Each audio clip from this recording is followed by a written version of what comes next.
আমার বুবু মমতাজ আজ কোথায় পালাইছে আমার বুবু মমতাজ আজ কোথায় পালাইছে উল্টো পাল্টা নাচ দেখাইয়া সংসার নষ্ট কইরাছে আমার বুবু মমতাজ আজ কোথায় পালাইছে কোথায় রলেন কাদের কাকা কামরুল ইসলাম হাসান দাদা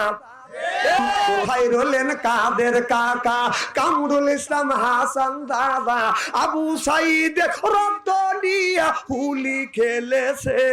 ও যে ছাত্রদের ওই রক্ত নিয়ে হুলি খেলেছে আমার বুবু মমতাজ আজ কোথায় পালাইছে উল্টা পাল্টা নাচ দেখাইয়া নেতাদের পাগল কইরাছে আমার বুবু মমতাজ আজ কোথায় পালাইছে কোথায় সাবেক প্রধানমন্ত্রী তোমার কথা কি যে বলি কোথায় সাবেক প্রধানমন্ত্রী তোমার কথা কি যে বলি ওই দলের মানুষকে ফেলে রেখে দিল্লি পালাইছে ওই দলের মানুষকে ফেলে রেখে বুবু দিল্লি পালাইছে আমার বুবু মমতাজ আজ কোথায় পালাইছে চিল্লা কর ঠিক কিনে